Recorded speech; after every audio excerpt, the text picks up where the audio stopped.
Welcome, everybody, to the latest United Canadian live webcast being cross-posted to International Ball Facebook page also today. We have the pleasure of being with Coach Craig Pedersen, who is from North Vancouver, British Columbia. Played for Simon Fraser University from 1983 to '88 before turning professional at professional play in Denmark from 1989 to 2003, winning Danish championship in 1998, and then later becoming the head coach of Swedelborg Rabbits from 2003 to 2015, and then assistant coach to Danish men's national basketball team from 2004 to 2009. In 2014, he was hired as the head coach of Icelandic men's national basketball team, where he has coached in Eurobasket 2015, 2017, and currently he is head coach of Efterskolen Ved Nyberg. Coach, hope I pronounced that right. Yeah, it's pretty close. Close enough. Okay. Hope you and your family are safe and well. Despite this COVID-19 pandemic, how's your situation out there in Denmark? It's pretty steady right now. You know, the cases have fallen a lot. Of course, there's some places that are still shut down, but most of stores, restaurants, and so on have opened up again. So you know, there's still some restrictions with some things, but it's slowly getting there. I see. The same here in Canada. I mean, the government is calling it stage 3 of reopening the economy and slowly getting everybody back to it. They just announced opening of the gyms, so we're all excited going back and hopefully enjoy some basketball. Yes. Coach, it's been a long time since you left Canada. I mean, you used to play for the Simon Fraser University for a few years, and you know go ahead and share with us a little bit of your journey as one of the top Canadian coaches who, did your basketball here with the Canadian universities and then went on turning professional player before, having a successful coaching career thus far.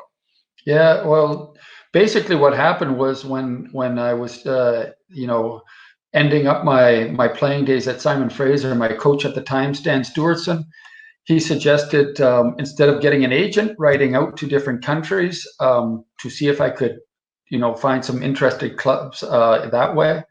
I wrote out to federations, the only 10 federations in sort of Northern Europe.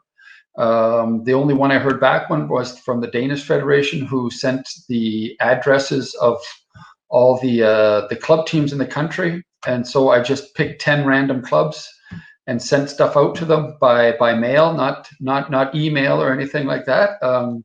And then there was just one day, a club called me, and it was actually on the exact same day as I got accepted to the PDP program at SFU. That was very difficult to get in at the time. And it just so happened I was going to a dinner for Stan Stewartson.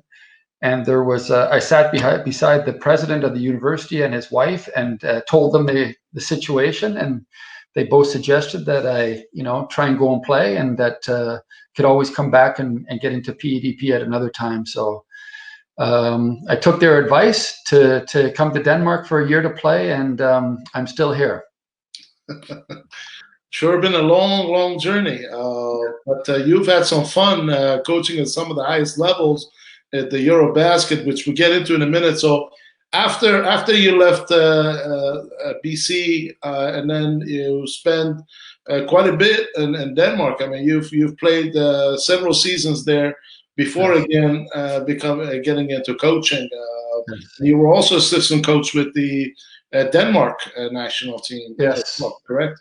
Yeah. When I started playing over here, I played at the 3rd or 4th division, which was actually good for me at the time. I was able to work on a lot of things and develop my game.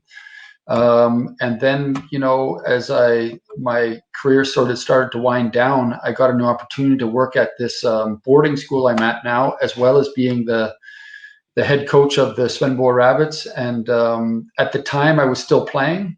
So the first couple of years in Svendborg, I was a player coach, and it wasn't because I still had aspiration of to play as much as the team was very young, and I just sort of thought my experience on the court would help, and of course, slowly the younger players took over, and I was out on the bench more and more, and of course became full-time coach and dropped the playing.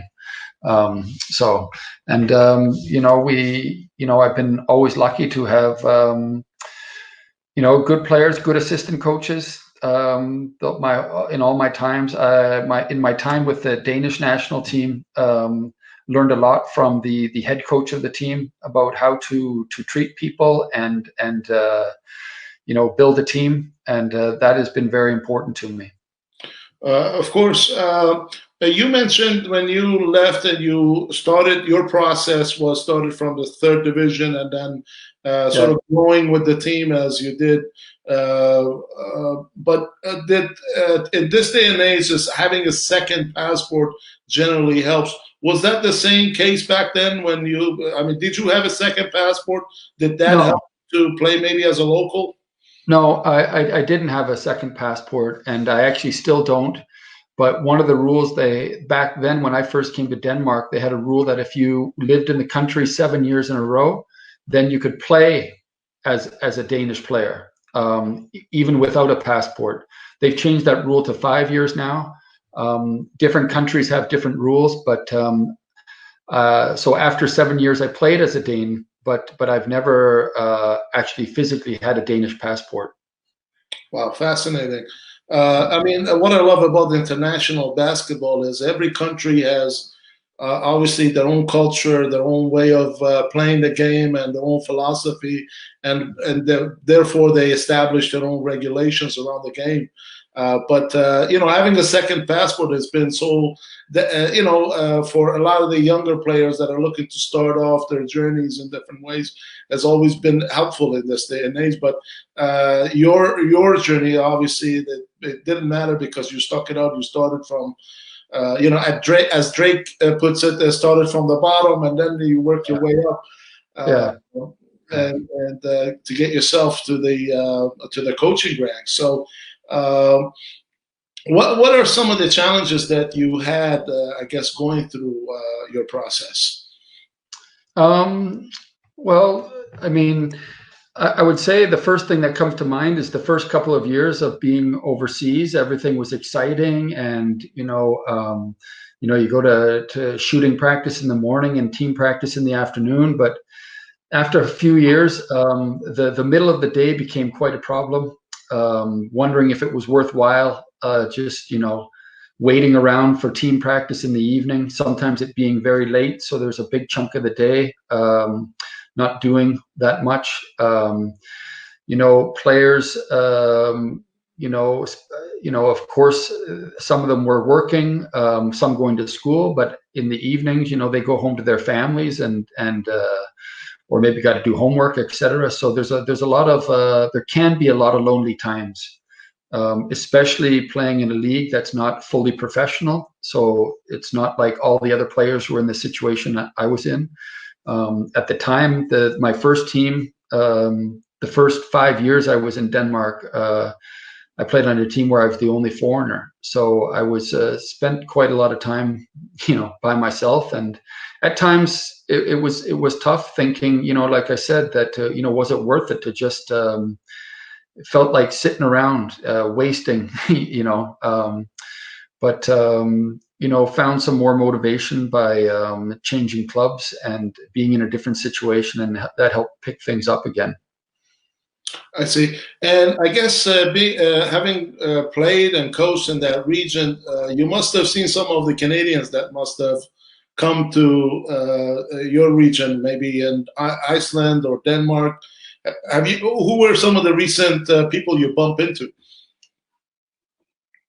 Well, like I was telling you before, Mike Kabongo was playing in Svendborg this past year, and another player who was a very strong player here in the '90s, Dean Thibodeau, from out in I believe he was from Nova Scotia. Went to I believe he went to Dalhousie or yeah, Dalhousie, I think so. Was a very strong player here, but there's been a lot of Canadians players both in Denmark and Iceland, but I also follow a lot of them that are playing out in Europe, especially nowadays with so much social media. It's a lot easier to follow players different places. Sure, sure. What do you see in terms of, I guess, your outside in sort of perspective about this new generation of Canadian that's emerging, comparing to your generation or our generation of players that we used to make all these cassette tapes and sending them out, asking coaches to watch them before there was any internet or social Yeah, media. yeah, yeah. It's completely different, and you know, when I first came to Denmark, there was maybe, I don't know, maybe one, two, three players in the NBA from Canada. And now there's, I don't know how many, 20, 30, maybe more. I'm not sure the exact numbers, but once in a while you even hear a name that I've never heard of in the NBA. And then, you find out he's from Canada, and it's pretty impressive how far Canadian basketball has come. And it would be nice to get all the strongest players together for some of these big international tournaments to see how they could do. Absolutely. And speaking of big international tournaments, you've done it. You've had quite a few with the Eurobasket. Who were some of the competition that you faced in? I think it was 2016 or 2015 and 17. Is that right at the Eurobasket? 15. Yeah. Yeah, 2015. Who Yeah. were some of Well, the teams you yeah, played? but in 2015 we played Germany, and they had Dennis Schroeder and Dirk Nowitzki. We played Italy, who had Bellanini and Gallinari, and the other big guy, I can't remember his name right now. They just all the teams were loaded. We played Spain with Paul Gasol and all their fantastic guards, and we played Serbia, who was also very, very strong, and as well that year we played Turkey, who, yeah, they had a very strong team that year also. So a lot of strong players, teams, a lot of strong players. 2017, Markkanen from Chicago Bulls. He was playing for Finland. We played, against Poland, who had very strong international players. We played Greece. And who else did we play? We played, we played Slovenia, who ended up winning the whole thing with Doncic and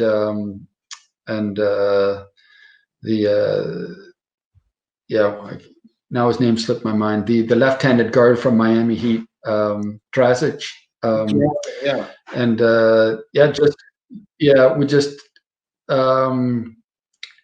been faced a lot of impressive players, impressive teams, and it's when I think back, it's almost unbelievable that I was able to be on the floor with coaching against those players. It's pretty special. What is the system there? How does it work? Like here in North America, generally we got the high school. From high school, you go to college. I guess systematically speaking, this is how the organization develop and train players if they go pro, and then obviously NBA is there, or the G League, or NBL Canada, or Europe. How does it work in Iceland with the basketball system? Well, in both Denmark and Iceland, it's pretty similar. It's basically it's club teams. It's basically not played in the schools. The school I teach at, we of course we have school teams, but we play in the club leagues. We don't play in any school leagues.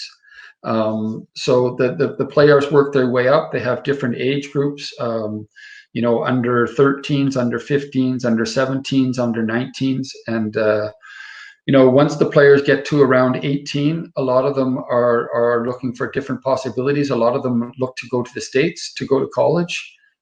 Some, even when they're down to 15, 16 years old, they're going to Southern Europe, to some of these big clubs, if they're very talented, to try and get better at a higher rate of speed. The very talented players do that.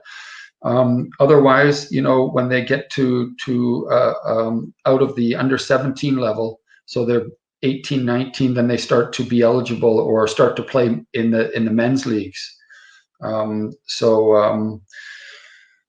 Yeah, a lot of the players, they can step right in and play at the highest level. Others got to play second division, first division before they reach to the top leagues.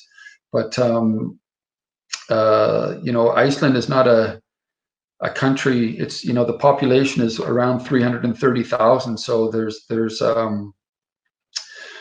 a limited number of players, but there's a lot of clubs up there, considering it's such a small population or country.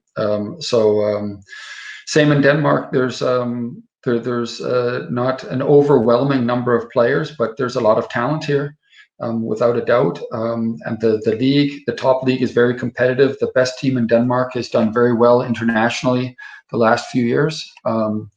So it is completely different. But like I said, there's a lot of players from both Iceland, Denmark, who try to go to university. A lot try to be exchange students and go to high school as well, in Canada, United States. So there's different routes, but basically in the countries here, it's based on the club system. Oh, I see. How, in terms of your academy, how have you adapted or adjusted because of the COVID-19 pandemic in your country? I mean, have there been new protocols you established? But basically, when the government decided to shut things down, we were shut down in less than a day. It went from we're shutting down, and then we were out for 9.5 weeks. And then when we came back, there was heavy restrictions on who could be together and how we were able to practice. The first 3 weeks back, we weren't allowed to have any kind of team practices. Any practices that we had inside were only in their so-called family groups of 8, where they had to have their own ball. They weren't allowed to share balls or anything like that. And it wasn't until the last 2 weeks of June that we were allowed to, finally get into playing some 5-on-5 with supervision in the gym. So, but by then the season was, had long been blown off and canceled. So, so I believe it's a lot the same as what was going on in Canada with the restrictions and the way we've been slowly been able to come back and begin practicing again. Right. It's always interesting because different countries have adapted and adjusted to this pandemic differently. So I always ask to see. But in terms of, are there any stats or figures you could throw our way in terms of how this is? I mean, it's worked. Your method in terms of maintaining the pandemic. No, I mean, I don't have any numbers for you right off the bat, but when they shut everything down, they shut everything down, and I think that people respected the rules that were in place. But another thing that I think that was important is when they started to open up, people still respected things a great deal, where other places in the world, you've seen them open up a little bit and people have just gone crazy. And that's caused problems. I think that here in Denmark, people have been, when things have started to open up again, people have still been aware of they got to keep distance and they got to take the precautions that are put in place. I see. Can you tell us a little bit about the pro leagues there, the Danish or the Icelandic league? What are the rules? How does it work? Is it number of imports you're allowed to have, Yeah. length of the season, general budget, some facts, figures that we can get better acquainted? Well, in Iceland, they're allowed to have as many Europeans as they want, but only one non-European, so maybe one Canadian or one American. In Denmark, you're allowed to have 3 American players and as many European or Cotonou players as you want. So some teams have, 3 Americans and five Cotonou players. So they have literally eight Americans. That would be the top couple of teams. But I mean, they have the league split into two. Pro A they call it. There's 5 teams in that, and those are the teams that have a little bit bigger budgets than the Pro B teams. But they play against each other. So obviously, it's difficult for the Pro B teams to compete with the top of the Pro A, just because the Pro A teams have more money and are able to get more players and better players, just because their budgets are much bigger. Salaries, I mean, for the American players or Cotonou players coming in, I would say they range from $800 a month all the way up to $10,000 a month. There's a huge range, but obviously the players that are getting a lot of money are players that are very experienced and have shown their worth in some of the bigger leagues in Europe. They're not just throwing or giving money to players that aren't proven. I see. Does do the leagues participate in I guess European competition or as part of Yeah, the top team in Denmark right now, they're called the Bakken Bears. They've been playing out in Europe for several years now and doing quite well. They have by far the biggest budget here in Denmark. But when they get out into Europe, their budget isn't even close to what some of their competitors have but they've done very well. But they're basically the only team that from Denmark that is going out and playing Europe right now, just because it costs so much money to be involved in that, and teams don't have it. Back in 2011, after we'd won the championship in Denmark with the Svendborg team I coached, we went into the qualifying in Europe and played a team from Bosnia. And that was a good experience also, to be involved in a home and away game against a strong team from down there. Certainly is an interesting case. I mean, you talk about a country of size of that level that takes on some of the biggest in Europe. Obviously bigger population, bigger teams have bigger budget, but yet it makes it for a very interesting story for and earning a lot of good experience for player development, I think. No. Yeah, it was playing at Eurobasket. It was like I said before, an unbelievable experience. We had just a second. Yeah, but you have to go. You have to go into the room. Sorry about that. My 6-year-old can't sleep. But anyways, going into Eurobasket 2015, we were undersized and we had a style of play that kind of gave some problems to some of the bigger teams, and we managed to take advantage of that to an extent. We got overwhelmed by some of those bigger teams once the games got going, but one of our goals was to try to stick around in games as long as we could. and we lost to Germany by 6, and we were up by 6 on Italy with 3 minutes left, and ended up losing. And we lost to Turkey in overtime. So we played some good games there, and but like I said before, some of when you're playing against NBA All-Stars and they have just that extra gear, it would have been great to win a game, especially in 2015. But I think everybody was still very proud of what we did there. Of course, nevertheless, the results you mentioned, those are very close. I mean, it's very close game there. I mean, being in Italy or up by 6, losing just by 6.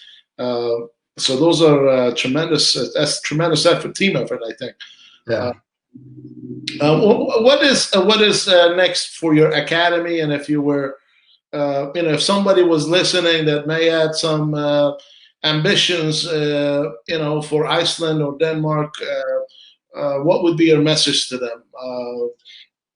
Well, a year at the school I'm at, it's, of course, we love our basketball, but it's more than that. It's a year for a student 15 or 16 years old to to live away from home, but with some guidance, and they learn some different things about how to take care of themselves, both on and off the court.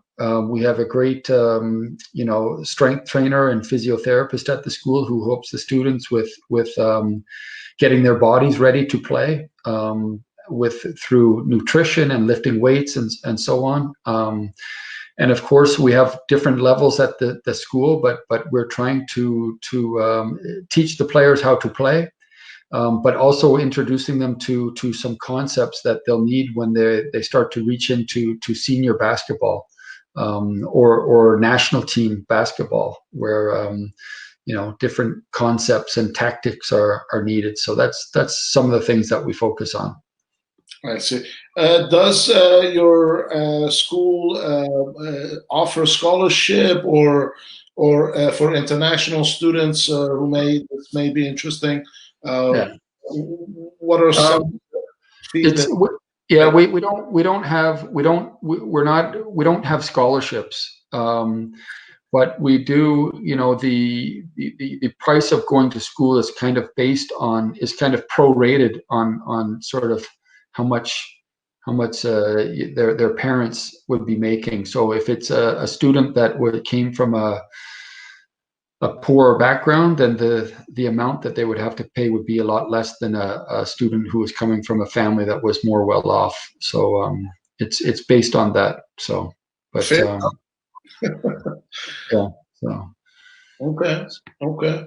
No, I appreciate that, because this video is being cross-posted on the International Ball page, but I won't take too much of your time. I know it's late out there in Europe. Any last final words you want to give us? Platform is yours. Thanks for doing this. Yeah, it's been great. I really enjoy talking to the basketball people from back in Canada, and talking a little bit about how I got over here. And I'm always willing to help if anybody needs a hand with anything over this way. Outstanding, Coach. Thanks very much. Really glad we had this conversation. Wish you good health and continued success. Thank you very much.